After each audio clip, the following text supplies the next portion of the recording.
नमस्कार, मी प्रशांत कदम. मुंबई महानगरपालिकेच्या निवडणुकीतली सर्वात मोठी सभा काल शिवाजी पार्कावरती पार पडली आणि गेल्या काही दिवसांपासून खूप चर्चा होती, की ठाकरेंच्या सभा इतक्या कमी का होत आहेत? ठाकरेंचा प्रचार आहे कुठे? या सगळ्याला कुठेतरी उत्तर देणारी ही एक सभा होती. कारण या सभेमध्ये जो प्रश्न राज ठाकरेंनी उपस्थित केलेला आहे आणि एक प्रकारे मराठी अस्मितेचा मुद्दा अ, प्रखरपणे तेवण्यासाठी समोर जो कोणीतरी एक शत्रू उभा हवा होता, तो त्यांनी शोधलेला आहे आणि तो उद्योगपती गौतम अदानींच्या रूपानं शोधलेला आहे. आता एखाद्या राजकीय व्यासपीठावरती एखाद्या उद्योगपतीच्या विरोधात असं थेटपणे बोलणं, हे गेल्या काही दिवसांपासून आपण देशाच्या राजकीय संस्कृतीमध्ये बघतोय. राहुल गांधी सातत्यानं गौतम अदानींचं नाव घेत असतात. पण राहुल गांधींना त्या सगळ्या वक्तव्याचा फारसा मतांमध्ये फायदा जो आहे तो झाल्याचा दिसलेला नाहीये. पण राज ठाकरेंनी या निवडणुकीमध्ये ऐनवेळी आपलं अस्त्र जे आहे ते काढलं. गेल्या काही दिवसांपासून ते मुलाखती देत होते, बोलत होते.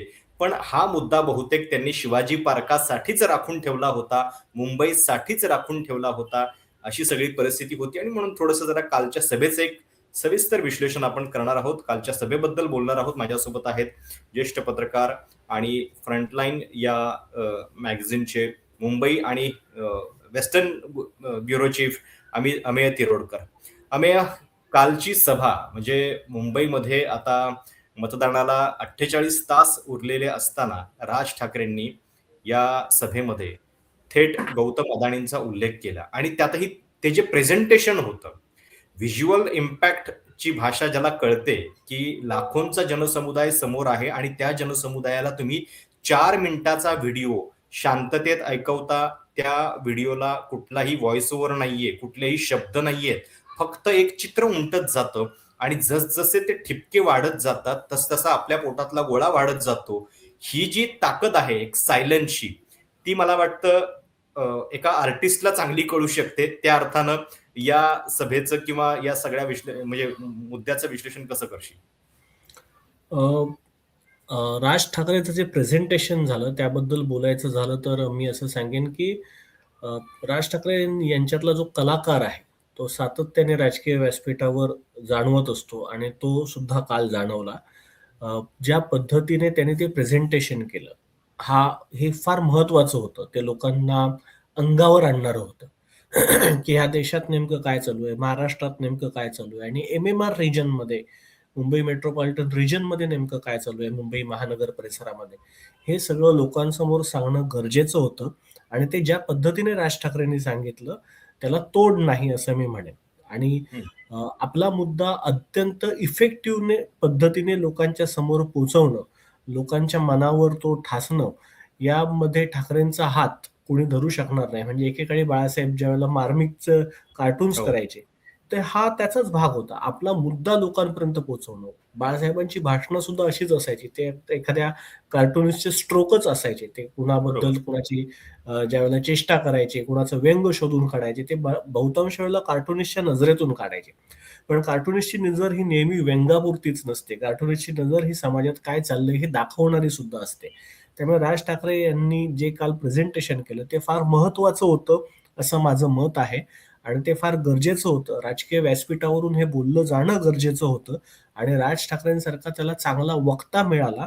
त्यामुळे ते बरं. चांगल्या पद्धतीने सर्वसामान्य माणसांपर्यंत पोहोचेल अशी अपेक्षा आहे. फक्त पण आता राज ठाकरे हे सातत्याने मांडत राहोत, ही सुद्धा राज ठाकरेंकडून दुसरी अपेक्षा आहे. बरोबर.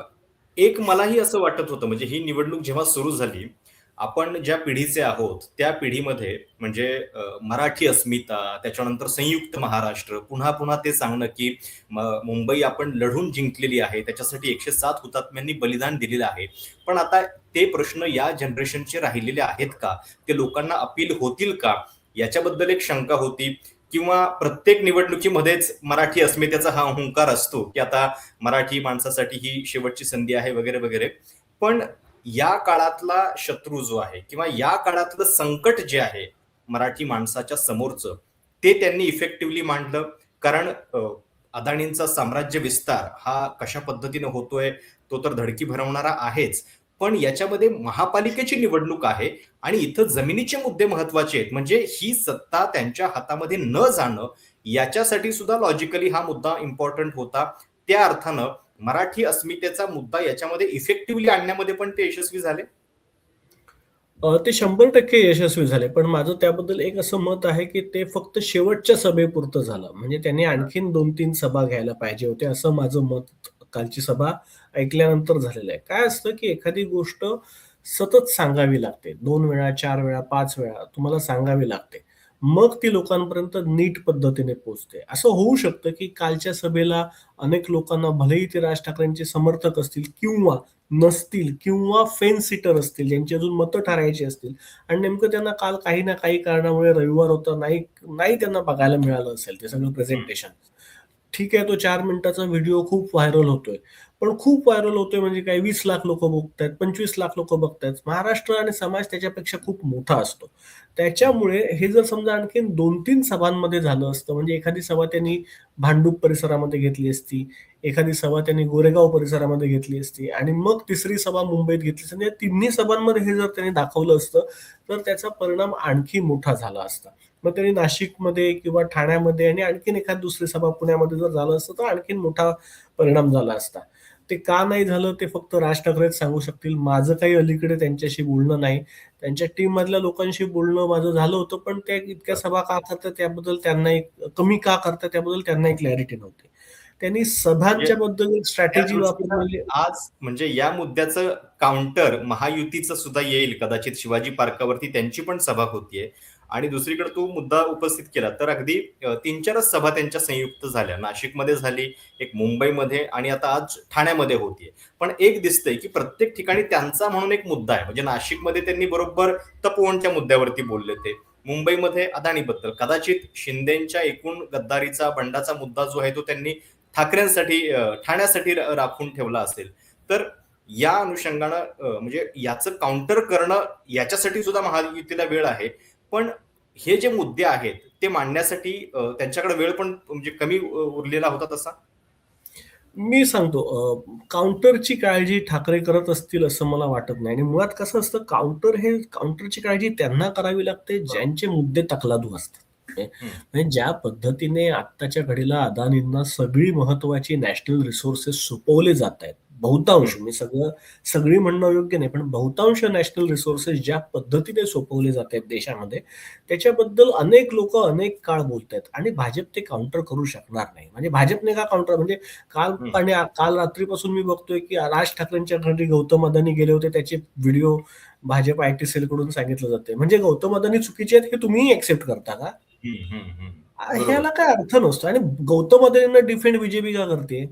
इलेक्शन कमिशनला का बीजेपी करते?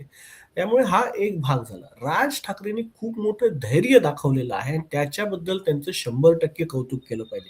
आज मला हे जाणीवपूर्वक सांगितलं पाहिजे, की राहुल गांधींनीच सुरुवात केली होती.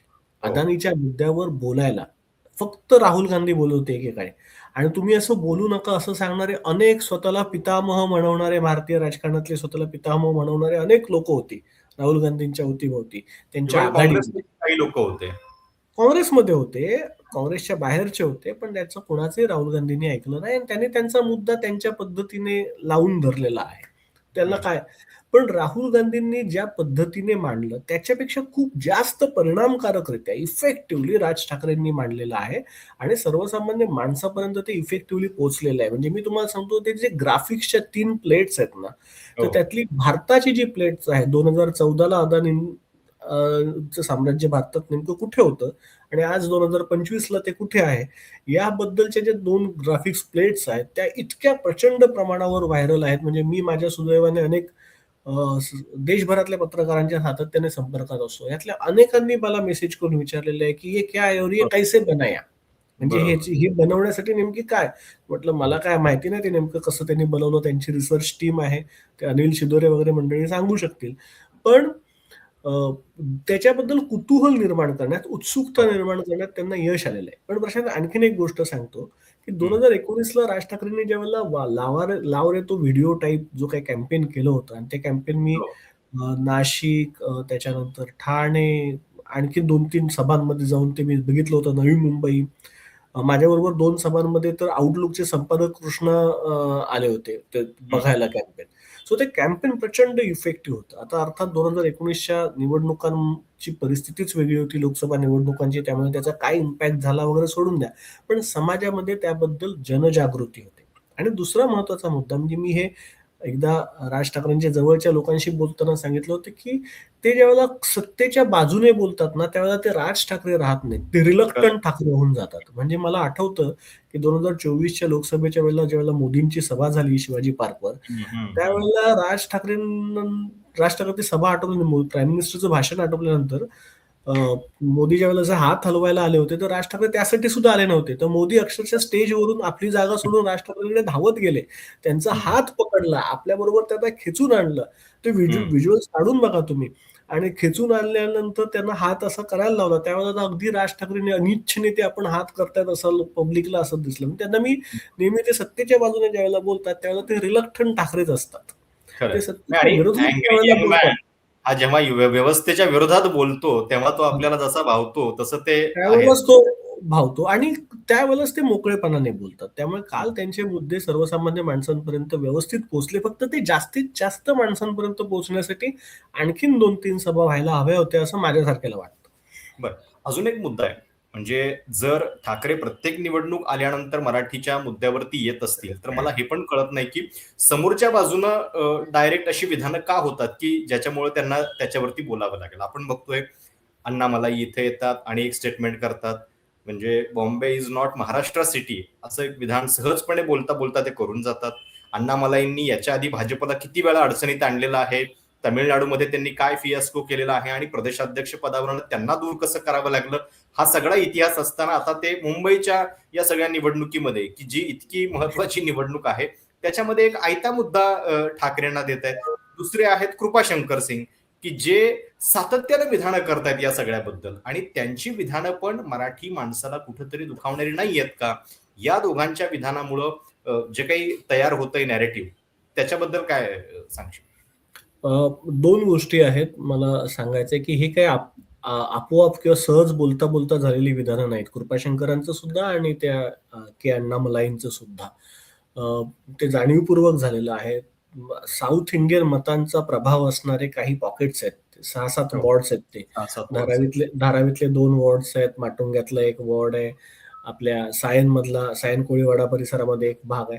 तर ह्या सगळ्यावर नजर ठेवून त्या पद्धतीचं राजकारण करण्याचा भाजपचा हा प्रयत्न आहे. मला म्हणजे वाईट एक वाटतं. काल खरं तर खूप मोठी संधी होती आणि ती हिंदीच्या बाबतीत त्यांनी केली, की मला अनेक मित्र माझे माहिती आहेत, जे मिथिलांचल भागातून येतात. हं, पूर्व हं. बिहारच्या पश्चिम पण उत्तरकडच्या भागातून, नेपाळ बॉर्डरला किंवा बरोबर. भोजपुरी बोलणारे जे अनेक लोकं आहेत आणि ही मंडळींना काही फार हिंदीचं प्रेम आहे अशातला भाग नाही. हिंदीच कम्युनिकेशनची लँग्वेज झालेली आहे त्या 5-6 राज्यांमध्ये म्हणून ते हिंदीमध्ये बोलतात. अदरवाईज तुम्ही कधीही बघा 2 भोजपुरी माणसं जर समजा मुंबईमध्ये सुद्धा अगदी ते माझे माझे सलूनवाले आहेत. ते सगळेजण हं, हं. भोजपूरचे आहे. म्हणजे सगळेजण भोजपूरचे नाही, सॉरी, पूर्वांचलचे आहेत, उत्तर प्रदेशचे आहेत. ते सगळेजण आपापसात भोजपुरीमध्ये बोलतात आणि मी त्यांना सांगतो, की तुम्ही भोजपुरीमध्ये बोला. ऐकायला छान वाटतं. मजा येते ऐकायला. तुम्ही बोला आपापसात आणि मी त्या जाणीवपूर्वक माझ्या भाषेचं प्रेमापोटी मी ऐकत असतो. मुद्दा असा आहे, की काल राज ठाकरे म्हणाले बघा, की मला हिंदीत उत्तरेतल्या लोकांना सांगायचं हिंदी तुमची भाषा नाही. बिहारच्या लोकांना सांगायचं हिंदी तुमची भाषा नाही. Which is fact. हे बरोबर आहे. म्हणजे भोजपुरीला अभिजात भाषेचा दर्जा द्यायची ज्यावेळेला वेळ आली, त्यावेळेला तिला विरोध हिंदीच्या लोकांनी केलाय. ही ही वस्तुस्थिती आहे आणि अलीकडे मी ते कोकणीचा इतिहास वाचत असताना मला लक्षात आलं, की कोकणीसाठी मराठी साहित्यिक उभे राहिले, पण भोजपुरीसाठी हिंदी साहित्यिक नाही उभे राहिले. हा इतिहास आहे.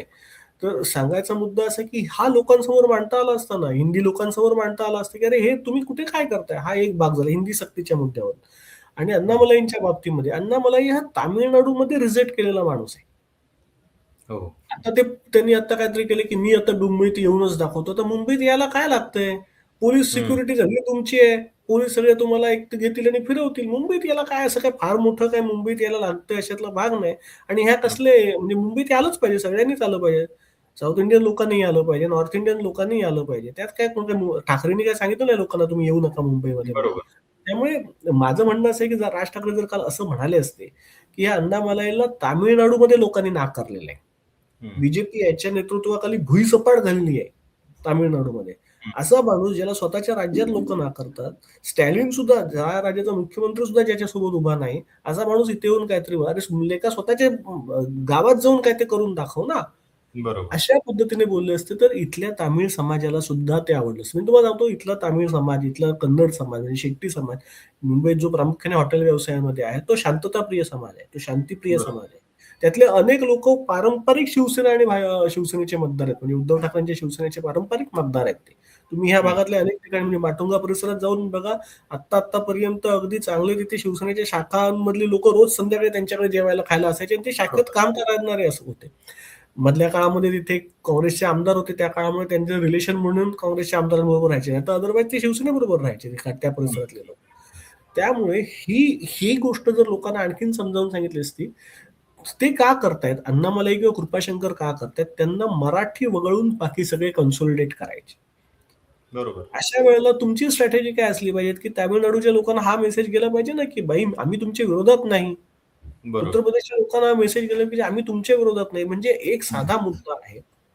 राज ठाकरेंसारखा बुद्धिमान माणूस एक हे वाक्य सुद्धा म्हणू शकला का नाही याबद्दल मला हं, प्रश्न पडतो, हं. की ज्यांची सत्ता आहे, त्यांच्या सत्तेमुळे तुम्हाला इथे मुंबईत यावं लागलं. तिथे काही कामधंदे उरले नाहीयेत. बरोबर. इथे पण सत्ता आली तर इथून कुठे जाल नोकरी शोधत? खरंय, खरंय, खरंय. असं सांगितलं तरी इथल्या नॉर्थ इंडियन म्हणजे मी अनेक लोकांना मागच्या काही काळामध्ये बघतोय, उत्तर भारतीय लोकांशी बोलतोय. ते सांगतात, की आम्हाला इंटरेस्ट नाही याच्यामध्ये. आम्ही हं, पोटापाण्यासाठी आलेलो आहोत इथे. आम्हाला आम्हाला 2 पैसे कमवायचे आहेत. त्यांना हं. सन्मानाने जगण्याइतके पैसे सुद्धा त्यांच्या राज्यात मिळत नाहीत, म्हणून ते तुमच्या राज्यात येतायत. इतकी ही बरोबर. बेसिक फॅक्ट आहे. त्यांना सन्मान आणि संरक्षण ह्या 2 गोष्टी जर नीट देऊ शकलं इथली लीडरशिप, तर त्यांना काय ह्या लीडरशिपचं त्यांनी काही मोठं वकीलपत्र घेतलेलं नाहीये. अगदी हे खरं. अशा पद्धतीने लोकांसमोर मांडायला पाहिजे. तर मराठीचं राजकारण हे बेरजेचं राजकारण असलं पाहिजे. आपल्या हं, भाषणातून ते वजाबाकीचं होणार नाही याची काळजी नेत्यांनी घ्यायला हवी होती. पण ठीक आहे बरं. आता त्यांचं म्हणून एक पॉलिटिक्स आहे. त्यांचं आकडेवारीचं पॉलिटिक्स आहे, की मराठी माणसं साधारणपणे 40% आहेत आणि ते हो. 140 वॉर्ड्समध्ये ते प्रामुख्याने 140 आहेत. वॉर्ड्स आहेत. बरोबर. असं आणि त्यांचं ते गणित आहे. यांचं म्हणजे आता मराठी मतामध्ये सुद्धा काही वाटेकरी आहेतच इतर पण. पण त्याच्यामध्ये हो. जर एकीचा फायदा व्हायचा असेल, तर कदाचित त्यांना सेंट्रली या सगळ्या गोष्टीवरती जास्त लक्ष आणि द्यावं त्यांचं लागेल. हे असे पण की 41 वॉर्डमध्ये 79 वॉर्ड गेल्या वेळेला उद्धव ठाकरेंनी जिंकले होते आणि 44 भाजपने जिंकले होते. तर हं, भाजपचं टॅली तिथे सबस्टॅन्शियली रिड्यूस होईल, कमी होईल हं, आणि नॉन मराठी भागामध्ये सुद्धा मनसे आणि अ, ठाकरे एकत्र आल्यामुळे काही सीट्स वाढतील अशा प्रकारचं त्यांचं गणित आहे आणि म्हणून ते सगळं मराठी प्रत्येक मत कन्सोलिडेट करण्याच्या राजकीय मूव्हमधून, प्रयत्नातून ते सगळे भाषणं करतात. बरं. एक शेवटचा प्रश्न. ज्या पद्धतीने ही सगळी आता निवडणूक झालेली आहे, म्हणजे अ, प्रचारातले मुद्दे जर बघितले आपण, तर एक तर लँड ग्रॅबचा विषय जो आहे, तो आता ऐरणीवरतीच आणलेला आहे राज ठाकरेंनी. पण सोबतच बेस्टबद्दल आश्वासनं दोन्ही बाजूंनी येतायत. रस्त्यांबद्दलच्या भ्रष्टाचाराबद्दल बोललं जातंय. तर या सगळ्यामध्ये अ, मुंबईकरांना हव्या असणाऱ्या गोष्टींवरती ही निवडणूक होताना दिसतीये का? आणि प्रचाराच्या बाजूनं तुला या सगळ्या दोन्ही बाजूंच्या प्रचाराबद्दल नेमकं काय म्हणायचं? ह्या निवडणुकीमध्ये मुंबईकरांचा विचारच झालेला नाही.